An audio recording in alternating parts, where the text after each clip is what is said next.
अस्सलाम वालेकुम स्टूडेंट्स, मैं हूं उस्मान मंशा। लाइफ एंड लिविंग 2 का 6 लेक्चर आज आपके साथ है। लेकिन इससे पहले मैं जो है वो उसको रिपीट कर दूं कि पिछले 5 लेक्चर्स के अंदर हमने क्या डिस्कस किया था। अंग्रेज़ों की मुसलमानों के खिलाफ जो पॉलिसियां थी उसको हम डिस्कस करते चले आ रहे थे कि अंग्रेज़ों के मुसलमानों से नफरत के असबाब क्या थे। अंग्रेज़ों ने मुसलमानों को जाहिल बनाने के लिए कैसे कोशिशें की, मुसलमानों को पसमानदा बनाने के लिए क्या कोशिशें की, मुसलमानों को मुफलस बनाने के लिए क्या कोशिशें की, और अंग्रेज़ मुस्तशरकीन ने मुसलमानों की तारीख को कैसे मसख किया, और अंग्रेज़ों ने जो मुसलमानों से ठेके वापस लिए और उसकी जगह पे हिंदुओं को जो है वो ठेके दे दिए, जिसकी वजह से मुसलमानों के ऊपर जो है वो मुआशी बहरान आया, मुसलमानों के ऊपर जुल्म सितम होना शुरू हो गए। और इसके साथ साथ जो है वो उन्होंने मुसलमानों की जो तालीम थी, तालीम के दरवाजे मुसलमानों पर बंद किए थे, मुसलमानों पर मुलाजमतों के और रोजगार के दरवाजे बंद कर दिए थे।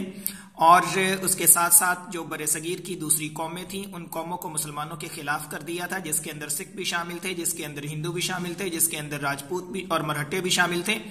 और उसके बाद उन्होंने अंग्रेज मुस्तशरकीन को मैदान के अंदर उतारा, मुसलमानों को उन्होंने मुनाजरे के जो वो चैलेंज दिए, और उन अंग्रेज मुस्तशरकीन ने मुसलमानों को चैलेंज किए, मुसलमानों के जो तालीमात थी उनको स्टडी किया, और मुसलमानों के दीन के ऊपर, इस्लाम के ऊपर और मुसलमानों के नबी मोहम्मद आखिरुज़्ज़मान सल्लल्लाहु अलैहि वसल्लम के ऊपर जो है वो ज़बान दराजी की। और जिसके जवाब में मुस्लिम उलमा मैदान के अंदर आया और उन्होंने उनको इसका मुंह तोड़ जवाब दिया, उन मुनाजरों के चैलेंज को एक्सेप्ट किया और उनको शिकस्त फाश दी। और उसके साथ साथ जो है वो फिर अंग्रेज जो थे उनको ये भी खतरा था कि वो कहीं यूरोपियन कंट्रीज के अंदर बदनाम ना हो जाएं, जिसकी वजह से उन्होंने यूरोपियन लोगों का बरसगीर के अंदर दाखिला बंद कर दिया था। और फिर जो है वो अंग्रेज उलमा को मजबूरन जो है वो फतवा इनके खिलाफ जारी करना पड़ा था कि अंग्रेजी हुकूमत जो है वो काफिर है, उसको काफराना करार दे दिया गया था। उसके बाद मुसलमानों के पास दो ही रास्ते बचे थे, या तो वो जो है वो कलमा जिहाद बुलंद करें और इनके खिलाफ मैदान में आके खड़े हो जाएं, इनके साथ लड़ें, और या फिर जो है वो हिजरत कर जाएं और हिंदुस्तान को छोड़ दें। आज हमारा 6 लेक्चर है, इसके अंदर जो है वो हमने डिस्कस करनी है बहुत सारी चीज़ें।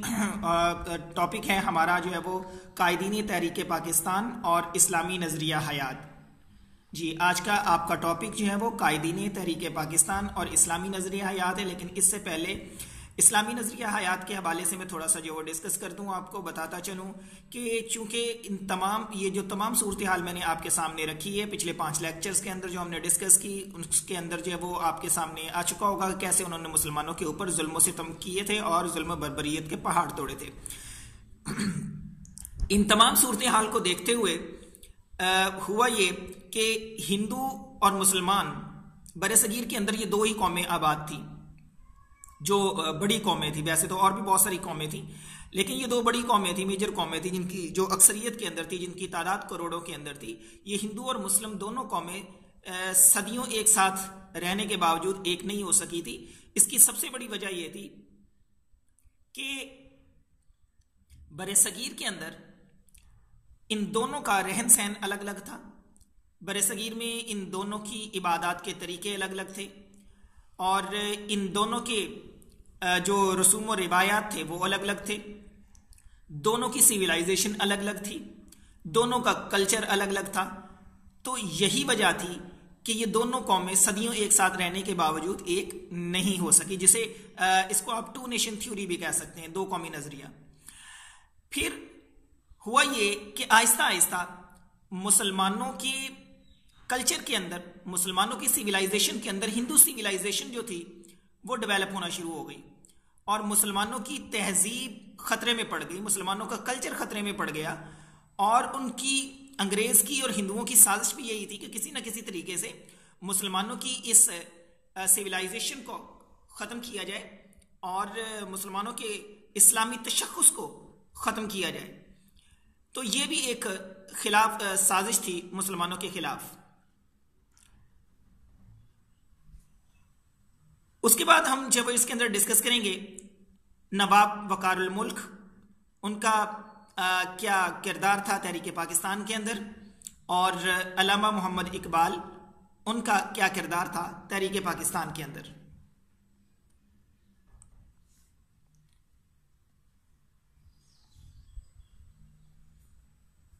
जी स्टूडेंट्स, तो मैं बात कर रहा था कि हिंदुस्तान के अंदर मुसलमानों की और हिंदुओं की जो सिविलाइजेशन थी वो अलग अलग थी, और मुसलमानों की सिविलाइजेशन के अंदर डेवलप हो रहा था हिंदू कल्चर। तो मुसलमानों की तहजीब को, मुसलमानों के कल्चर को, मुसलमानों के मज़हब को बचाना भी ज़रूरी था। तो उसके लिए मुसलमान लीडर्स जो थे उस वक़्त के, वो मैदान के अंदर आए और उन्होंने अपनी सियासी जिद्दोजहद का जो मकसद था वो इस्लामी हुकूमत का क़याम बना लिया, और अपनी सियासी जिद्दोजहद का मकसद जो है वह इस्लामी तर्ज ज़िंदगी को करार देने लगे। क्योंकि तहरीक खिलाफत के बाद इस चीज़ की बड़ी अशद ज़रूरत थी कि इस्लामी हुकूमत जो है वो कायम हो, और एक ऐसा खित्ता और ऐसा टुकड़ा हो जहाँ पे जो इस्लामी तालीमात के मुताबिक जो वो ज़िंदगी बसर की जा सके। और फिर सिर्फ कोई एक या दो लीडर्स इस तरह की बात नहीं कर रहे थे, बल्कि जितने भी मुसलमान लीडर थे वो इस तरह की गुफ्तगू कर रहे थे। 1906 में मुस्लिम लीग का क़याम भी मज़हब और तहजीब की हिफाजत के लिए ही किया गया था। नवाब वकारुल मुल्क 1906 के अंदर जो इन्होंने कोशिश और कावश की,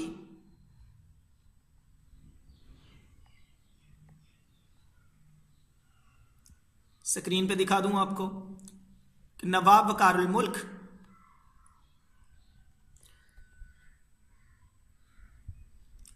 उनका ख्याल था कि ब्रिटिश गवर्नमेंट जो है वो हिंदुस्तान में अगर कायम ना रहे तो उस वक्त मुल्क के ऊपर उसी कौम की हुक्मरानी होगी जो तादाद के अंदर हमसे 4 हिस्सा ज्यादा है। तो नवाब वकारुल मुल्क की बात बिल्कुल ठीक थी।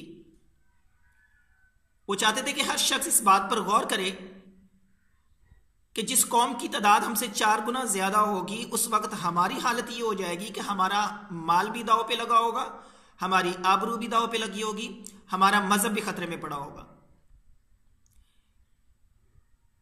क्योंकि मुसलमान माइनॉरिटी के अंदर होंगे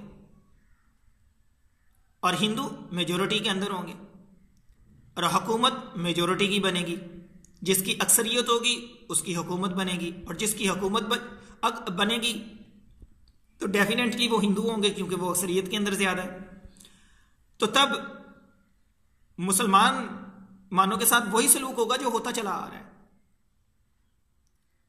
अगर आज के तनाजर के अंदर ये बात देखी जाए तो मेरे ख्याल के अंदर नवाब वकारुल मुल्क ने इसकी पेशेन गोई 1906 के अंदर कर दी थी कि आज हिंदू मुसलमानों से अक्सरियत के अंदर है, हिंदुस्तान के ऊपर हुकूमत भी हिंदुओं की है, और जिसकी वजह से मुसलमानों के जो हालात है वहाँ पे या कश्मीर के अंदर या इंडिया के अंदर जो कुछ हो रहा है ये इसी सिलसिले की कड़ी है और इसी वजह से है।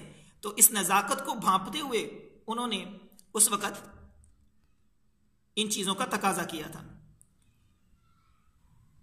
अल्लामा इकबाल ने ऑल इंडिया मुस्लिम लीग की सदारत के लिए खिताब करते हुए लोगों से जो गुफ्तगू की उसके अंदर उन्होंने कहा कि मैं इस अमर से मायूस नहीं हो गया है कि इस्लाम अब भी एक जिंदा कुव्वत है जो ज़हन इंसानी को नस्ल और वतन की कैदों से आजाद कर सकती है, और जिसका अकीदा यह है कि मजहब को फर्द और रियासत दोनों की जिंदगी में इंपॉर्टेंस हासिल है। क्यों? क्योंकि मगरब के अंदर मगरबी लोग जो हैं वो मजहब को जिंदगी से अलग ख्याल करते हैं, वो मजहब को अपनी जाती जिंदगी के अंदर दखल नहीं देने देते। लेकिन इस्लाम के अंदर ऐसा नहीं है। इस्लाम के अंदर मजहब को इंसान की जाती जिंदगी के अंदर दखल हासिल है, बल्कि हमारी मईशत, हमारी मुआशरत, हमारा समाज, हमारा कारोबार, हमारी तिजारत सब के सब इस्लाम के मुताबिक है, मजहब के मुताबिक होने चाहिए। इस्लाम और मुआशरत दो अलग चीजें नहीं है।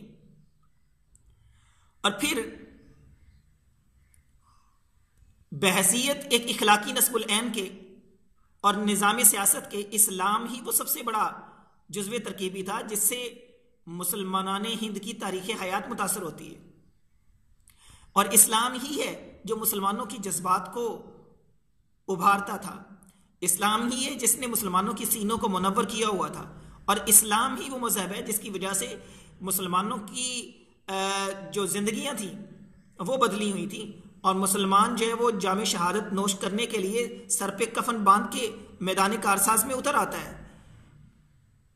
और इस्लाम ही एक ऐसी चीज है जो मुसलमानों के मुतफर्रिक ग्रोहों को मुत्तहिद करके एक यकजहती की लड़ी में परोकर कौम की सूरत इख्तियार करने पे मजबूर कर देता है। और मुसलमानों के अंदर इत्तेहाद और उनकी नुमाया यकसानियत वो इस्लामी तहजीब से वाबस्ता है, क्योंकि मुसलमान इस्लाम ही की वजह से मुसलमानों के अंदर इत्तेहाद भी है, यकजहती भी है, इत्तेफाक भी है, यगानगत भी है। और मुसलमान जब वो एक सीसा पिलाई हुई दीवार भी बन के खड़े हो जाते हैं जहां इस्लाम की और मजहब की बात आती है, जहां शरीयत की बात आती है। तो इकबाल कहते हैं कि इस्लाम का मजहबी नस्बुल ऐन उसके मुआशरती निज़ाम से जो खुद उसका पैदा करता है अलग नहीं है। दोनों एक दूसरे के लिए लाज़िम मलज़ूम है। अगर एक को तर्क कर देंगे तो दूसरे को भी तर्क करना लाज़िम आएगा। ऐसा नहीं हो सकता कि आप मुआशरती निज़ाम को मजहब से अलग होकर देखें, और ऐसा नहीं हो सकता कि आप मजहब को मुआशरे से अलग कर दें। तो ये तो मगरबी लोगों का तरीक़ाकार है। वो मजहब को जो है वो अपनी मुआशरा से अलग कर देते हैं, अपनी ये कह लें कि ज़ाती ज़िंदगी से मजहब को अलग ख्याल करते हैं। तो हमारे लिए हमें मुआशरत सिखाई ही इस्लाम ने। तो इकबाल कहते हैं कि कोई मुसलमान एक लम्हे के लिए भी किसी ऐसे निज़ाम सियासत पर गौर करने के लिए आमादा नहीं होगा जो किसी ऐसे वतनी या कौमी असूल पर मबनी हो जो इस्लाम के असूल इत्तेहाद के मुनाफी हो, जो इस्लामी असूलों के खिलाफ हो। और जो मसला हिंदुस्तान के अंदर है, जो मुसलमानों के साथ हालात पेश आ रहे हैं, और तो अगर हम चाहते हैं कि इस मुल्क के अंदर इस्लाम बहसियत एक तमदनी कुव्वत के जिंदा रहे, तो उसके लिए ज़रूरी है कि हम एक मखसूस इलाके के अंदर अपनी मरकजियत को कायम कर लें। जब हमारी एक मखसूस इलाके में अपनी मरकजियत कायम होगी तो वहाँ पे हम इस्लामी उसूलों के मुताबिक ज़िंदगी भी बसर कर सकेंगे। वहाँ पे किसी की रोक टोक भी नहीं होगी। वहाँ पे हम जो है वो इस्लामी नज़रिया हयात को उजागर भी कर सकेंगे। वहाँ पे हम अपनी सिविलाइजेशन की हिफाजत भी कर सकेंगे, अपने मज़हब की हिफाजत भी कर सकेंगे, अपने ईमान को बचा भी सकेंगे, और जो है वो इस्लामी तहजीब का प्रचार भी कर सकेंगे, और अपनी नस्ल नौ को हिंदू सिविलाइजेशन से बचाने की कोशिश भी कर सकते हैं, और ताकि हिंदू सिविलाइजेशन जो है वो हमारी इस्लामी रिवायात के अंदर खलत मलत ना हो, हिंदू सिविलाइजेशन मुसलमानों के अंदर डेवलप ना हो, जो कि होना शुरू हो गई थी। फिर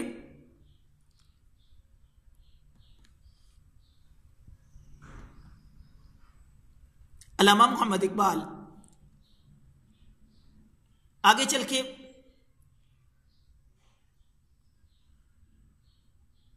वो बयान करते हैं कि इस्लाम के मुतालिक जो है ये सिर्फ इकबाल ही की राय नहीं थी, बल्कि दूसरे भी मुफक्करीन और दानिशवर ऐसे थे जो इकबाल ही की तरह सोचते थे। इंग्लिस्तान का एक बहुत मशहूर फिलोसफर है बर्नार्ड शॉ। वो लिखते हैं, मेरा तो ये एतकाद है कि मोहम्मद जैसी शख्सियत को अगर आज के आलम जदीद की हुकूमत दे दी जाए तो दुनिया अपनी मुश्किलात के हल तलाश करने में कामयाब हो जाएगी। उसके अंदर अमन और सलामती की लहर दौड़ जाएगी, और काश दुनिया इस जैसे मसले की ज़रूरत महसूस करती हो। और वो कहते हैं कि मैं तो नेपोलियन की तरह इस्लाम को दूसरे अदयान के मुकाबले में फजीलत देता हूं। और वो कहते हैं कि मेरा अकीदा है कि बरतानवी शहनशाहियत इस सदी के आखिर में हल्का बगोश इस्लाम हो जाएगी। ये उसका अपना ख्याल था। फिर हिंदुस्तान का एक फिलोसफर है, शायर भी है, राबेंद्रनाथ टैगोर, वो कहता है वो वक्त दूर नहीं कि जब इस्लाम अपनी नाकाबिले इनकार सदाकत और रूहानियत के जरिए सबको अपने अंदर जज़ब कर लेगा, और वो ज़माना अनकरीब आने वाला है कि जब इस्लाम हिंदू मत के ऊपर गालिब आ जाएगा और हिंदुस्तान में एक ही मजहब होगा और वो इस्लाम होगा। इसी तरह गांधी जो था उसने भी कुछ इसी तरह के बयानात जो है वो उसके भी, गांधी के भी मौजूद हैं। तो आज के लेक्चर के अंदर हमने डिस्कस किया इस्लामी नज़रिया हयात, और इस्लामी नज़रिया हयात को कायम करने के लिए नवाब वक़ारुल मुल्क ने क्या कोशिशें की, और अल्लामा मोहम्मद इकबाल की क्या काविशें थी, और उन्होंने लोगों से खिताब करते हुए क्या गुफ्तगू की। और इकबाल का जो इस सारी गुफ्तगू के अंदर लुबे लुबाब था वो ये था कि मुसलमानों की सिविलाइजेशन को बचाने के लिए, मुसलमानों की रिवायात को बचाने के लिए, इस्लामी तशख़्ख़ुस को बरकरार रखने के लिए, और मुस्लिम नस्ल नौ के आने वाली नस्लों के ईमान के तहफ़्फ़ुज़ के लिए, और उस सिविलाइजेशन के लिए जो सिविलाइजेशन हिंदुओं की मुसलमानों में डेवलप होना शुरू हो गई थी, जो कल्चर मुसलमानों में डेवलप होना शुरू हो गया था, जो रिवायात मुसलमानों के अंदर डेवलप होना शुरू हो गई थी, जिसकी वजह से खतरा था कि कहीं मुसलमानों की तहजीब हिंदू तहजीब के साथ खल्त मल्त ना हो जाए। अगर ऐसा होता तो मुसलमान अपनी रिवायात से हाथ धो बैठते। इन सारी चीज़ों को बचाने के लिए, अपने तहजीब और कल्चर की हिफाजत के लिए ज़रूरी था कि एक ऐसी इस्लामी ममलिकत कायम की जाए, एक ऐसा अलग खिता हो, एक ऐसा अलग टुकड़ा हो जहां पे इस्लामी मरकजियत कायम हो, इस्लाम का निज़ाम हो, और मुसलमान अल्लाह और उसके रसूल के तरीके के मुताबिक वहां पे बआसानी ज़िंदगी बसर कर सके। आज के लिए इतना ही, इजाज़त दीजिए, अल्लाह हाफिज़।